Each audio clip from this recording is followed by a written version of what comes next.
నమస్తే, నేను Priya. Welcome to VN voice of nation. Medak జిల్లా రామాయంపేట నియోజకవర్గ సాధన ఉద్యమం రోజురోజుకు వేగం పెరుగుతోంది.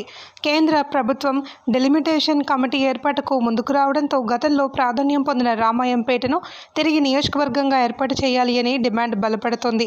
దీనికి పార్టీలకు అతీతంగా నాయకులు మద్దతు తెలుపుతున్నారు. గురువారం బీఆర్ఎస్ పార్టీ ఆధ్వర్యంలో మండల కేంద్రంలో ర్యాలీ నిర్వహించారు. అనంతరం తహసీల్దార్కు వినతిపత్రం సమర్పిస్తూ రామాయంపేటను మళ్లీ నియోజకవర్గంగా ప్రకటించాలి అని కోరారు. ప్రజలందరూ ఏకమై ఈ సాధన కోసం ముందుకు రావాలి అని నాయకులు పిలుపునిచ్చారు.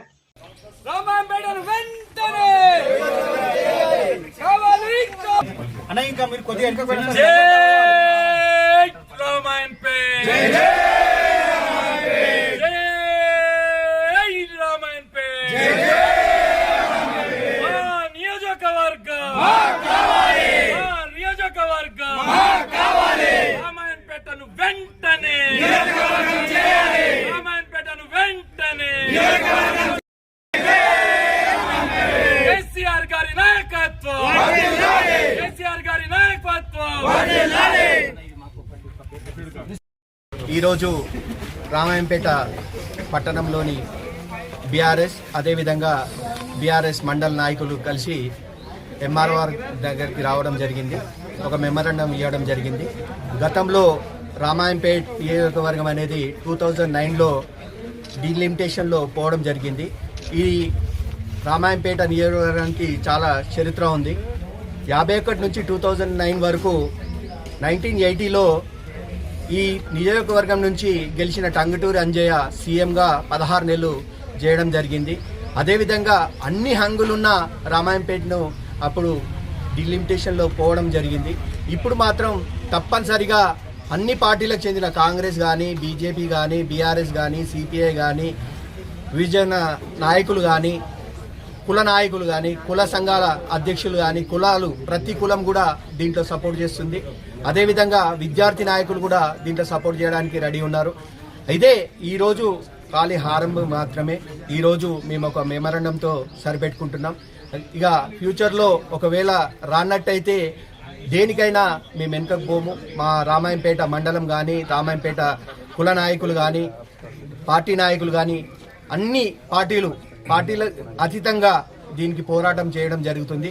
అదేవిధంగా మా నాయకులు కూడా ఎక్స్ ఎమ్మెల్యే పద్మాదేవేందర్ రెడ్డి కానీ, ఎక్స్ ఎమ్మెల్సీ సుభాష్ రెడ్డి గారు కానీ, తిరుపతి రెడ్డి గారు కానీ, ఇక్కడున్న నాయకులు కానీ అందరూ కూడా దీనికి మద్దతు తెలుపుతున్నారు.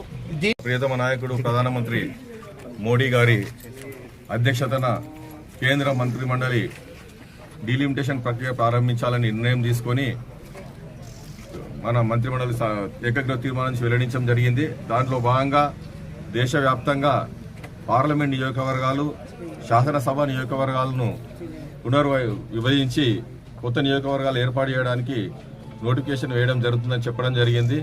అందులో భాగంగా మన ప్రాంతానికి వచ్చినట్టయితే రామాయంపేట అసెంబ్లీ నియోజకవర్గం 1951 నుంచి 2009 వరకు ఉండే.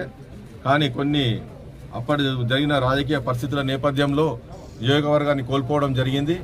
అటువంటి పరిస్థితి మళ్ళీ పునరావృతం కాకుండా ఖచ్చితంగా మన నియోజకవర్గం మళ్ళీ పునర్వైభవం దిశగా ఏర్పాటు చేయాలని ప్రభుత్వాన్ని కోరుతూ నిన్నటి నుండే స్పందించి ఈ ప్రాంతంలోని అన్ని రాజకీయ పార్టీలు స్పందించాలని కూడా బీఆర్ఎస్ పార్టీ తరఫున విజ్ఞప్తి చేస్తున్నాం.